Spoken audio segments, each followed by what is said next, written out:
Missouri's Attorney General is recommending new criminal charges against a dozen priests after reviewing dozens of accusations of sexual abuse over the last 75 years. The investigation by Attorney General Eric Schmidt concluded that the Roman Catholic Church was involved in a long, sustained, and far-reaching cover-up. KCTV5's Greg Payne is live tonight with more on what the Attorney General's investigation found, and also reaction from those who have long criticized the church. Greg. Ellen, the announcement comes as a surprise for many, but the Attorney General's message for those victims was very direct and strong. You didn't deserve this. None of this was your fault.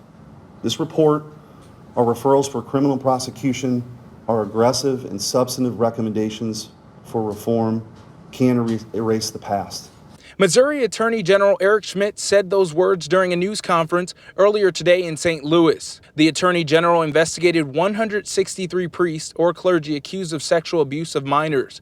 83 are dead. The Attorney General is recommending 12 face criminal charges. 23 are already charged. The rest can't be because the statute of limitations has expired or other reasons. I'm glad that they are doing something. I'm glad that there's been a referral of 12 priests. Rebecca RANDLES has represented a number of people who have sued the Catholic Church for similar reasons. And even though she's glad about the report, she doesn't believe it's enough. One potential issue she points out is the several recommendations the Attorney General offered to the church, which focused on giving the church more responsibility to oversee. Creating laws within the church is wonderful if it's followed. If it's not followed, then we have the exact same situation. And neither does her client, Tom VIVIANO. This is me when I was a young boy, back during that time of my abuse. He wears it as a constant reminder. I wear it for the simple fact that I do an interview, you see this face, and a lot of people cannot connect.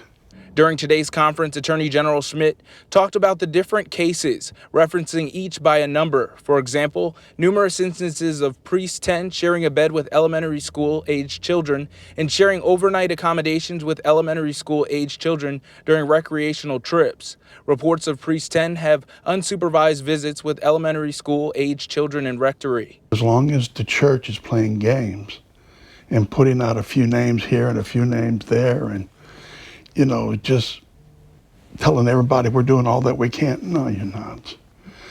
Because the reality is, how many times has this happened?